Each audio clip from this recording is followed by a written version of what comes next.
Bismillahirrahmanirrahim. Assalamualaikum warahmatullahi wabarakatuh.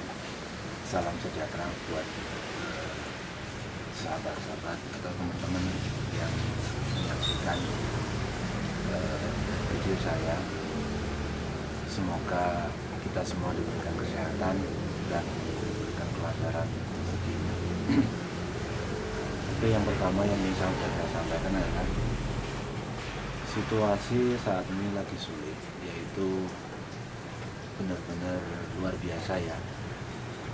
Ada virus corona yang lagi menghantam negara kita, yang membuat banyak sebagian orang panik. Kemudian berdampaklah dengan ekonomi. Banyak yang punya pekerjaan lepas, akhirnya pekerjaannya terhenti, padahal mereka butuh uang buat kebutuhan sehari-hari, buat makan maupun buat beli rokok ya ibaratnya, atau buat jajan anak sekolah lah. Nah, dari persoalan-persoalan tersebut tentu kita tidak ingin ya terjebak dengan masalah-masalah seperti itu. Kalau saya pribadi untuk masalah corona, kita tetap hati-hati, keluar dari rumah pakai masker, kemudian kita tidak boleh berkerumunan atau jaga jarak lah. Dan kalau kita kerja pun jam kerja kita dikurangi. Daya tahan tubuh, imun atau makan buah-buahan, kemudian air putih harus diperbanyak. Walaupun saat ini kita puasa, tapi diusahakan di malam hari kita memperbanyak mengkonsumsi air putih dan buah-buahan supaya agar fisik kita tetap kuat dan sehat. Yang pertama. Yang kedua,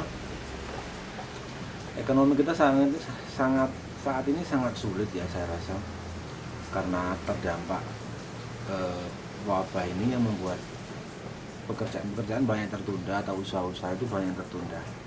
Tapi saya punya dua prinsip atau dua poin dalam kesempatan kali ini yang saya sampaikan sebelum saya kembali ke tema ya, atau saya ke tema utama. Tapi saya menyampaikan poin bahwasanya ada dua poin yang harus digarisbawahi. Walaupun ada musibah atau wabah seperti ini, saya meyakini siapapun orangnya saat ini, dia tetap optimis bekerja, optimis berusaha, dan dia masih mau berbagi, memikirkan orang lain di sekitar dia, baik saudara, keluarga, ataupun tetangga yang membutuhkan uluran tangan.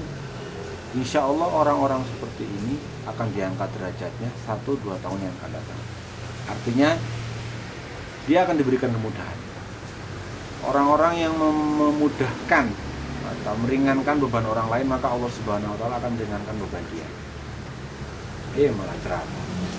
Oke, kembali ke topik utama atau judul utama, yaitu saya ingin meneruskan pembicaraan kemarin, yaitu tentang bagaimana mencari pekerjaan atau memulai wirausaha. Kalau kemarin saya singgung ya, bahwasanya untuk memulai sebuah usaha itu atau memulai sebuah pekerjaan itu kita harus mencari referensi teman-teman atau saudara yang kita kenal. Itu dengan garis bawahi ya, kita tidak menggunakan ijazah. Kenapa kok seperti itu? Karena kalau kita menggunakan ijazah kan butuh waktu lama, sedangkan saat ini kan kita butuh waktu yang cepat supaya kita, yang penting kita bisa bekerja. Maka kita harus melibatkan orang-orang yang kita kenal, kita minta tolong. Saya yakin di antara teman-teman atau sahabat-sahabat kalian pasti ada yang masih mampu, yang kuat, yang bisa memberikan kita pekerjaan ataupun memberikan kita peluang untuk membuka usaha. Itu yang kemarin. Oke, yang saat ini adalah yang ingin saya bahas, poin yang ingin saya bahas pada kesempatan kali ini adalah dengan tema dengan jujur adalah jujur. Jadi bagaimana caranya supaya kita itu punya nasib atau punya karir baik atau punya nasib baik, itu menurut saya satu poin yang perlu digarisbawahi adalah satu langkah yang harus kita kerjakan adalah jujur. Dengan kejujuran, insya Allah kita akan memudahkan langkah-langkah kita menuju atau menggapai cita-cita impian kita. Jujur itu seperti apa sih sebenarnya? Sebenarnya apa yang saya sampaikan di video-video itu sebenarnya berkaitan dengan pengalaman saya. Dulu saya tuh waktu bekerja di tempat orang, sebelum saya menjadi wirausaha saat ini ya, eh, saya tuh dipegang uang mungkin segepok ya, ya mungkin 5 juta, 10 juta, bahkan sampai 20 juta hampir setiap hari. Dan kadang uang itu ditinggal sampai bermalam-malam di tempat saya jaga toko tersebut. Padahal di toko tersebut tidak ada pembukuannya loh, tidak ada manajemennya sama sekali. Seandainya saya mau ngambil uang 100.000 saja buat kebutuhan saya, maka sangat bisa sekali, dan orang tersebut tidak tahu. Nah, kenapa saya tidak mau melakukan hal itu? Saya sering melihat sih sebenarnya orang-orang seumuran saya di saat itu, dia bekerja di pekerjaan-pekerjaan yang mungkin menurut saya ya yang pakai ijazah lah ya. Karena dulu saya waktu kerja nggak pakai ijazah. Saya karena itu sebenarnya saya nggak bekerja sih, saya cuma membantu. Kerjaan saya utama adalah ya tetap jaga toko punya saya sendiri. Untuk awal mula saya merintis usaha seluler, kemudian saya membantu usaha orang lain juga, sampingan lah. Nah, saya melihat ada beberapa teman yang saya kenal atau orang-orang, kebanyakan sebagian orang ya yang kita kenal itu, ketika dia bekerja di tempat orang, dia berusaha mencari seseran atau ngakali bose, bahasa kasar. Misalnya ya, dia bekerja di suatu tempat, jual warung makan atau apalah, yang intinya misalnya omsetnya 1.100.000, semualah global dan lain sebagainya, atau sama produk-produknya lah. Nah, itu yang dia laporkan cuma 1.050.000. Yang 50.000 dia masuk ke kantong, alasan dia itu uang seseran lah apalah. Akhirnya dia mengakali, membuat pembukuan palsu terhadap si bosnya tersebut. Itu sering sekali saya melihat di lapangan, saya sering melihat terjadi. Menurut saya itu salah, karena itu tidak membawa keberkahan terhadap diri kita dan masa depan kita. Apalagi kalau kita punya cita-cita, punya impian, punya masa depan, punya harapan menjadi bos. Yang benar itu seperti apa? Yang benar itu, ini saya dulu pernah juga ngalamin. Di saat saya dulu bekerja di tempat orang, atau saya merintis usaha, itu ada loh orang yang mensupport saya. Bahkan ada yang ngasih uang sama saya 100.000 ada. Atau jasa, saya bantu orang, apa jasa, artinya jasa kita pribadi tidak mengganggu keuangan si bos tersebut, itu sah bagi saya. Karena orang itu ngasih buat kita, bukan buat si bos. Saya punya karyawan saya alhamdulillah ya, karyawan saya sangat kreatif sekali. Dia memberikan memberikan pelayanan yang terbaik, sama customer atau konsumen.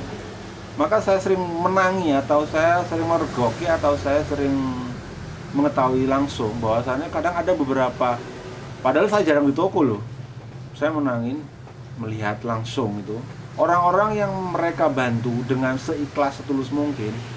Misalnya memperbaiki HP yang ini, yang itu, yang error apalah, yang nggak bisa dipakai dan sebagainya, butuh waktu lama loh, 10 menit sampai 30 menit, bahkan ada yang 20 menit lah, mungkin lah, seperempat jam lah. Jadi kan sebenarnya ganggu transaksi yang lain.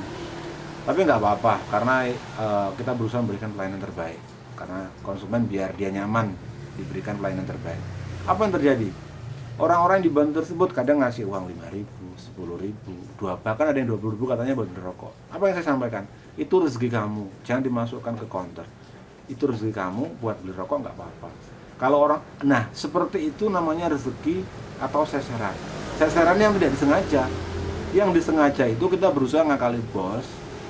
Maka kalau kita melakukan hal-hal seperti itu, kalau kita sebagai pekerja, saya rasa sulit ya untuk mendapatkan keberkahan dalam pekerjaan kita.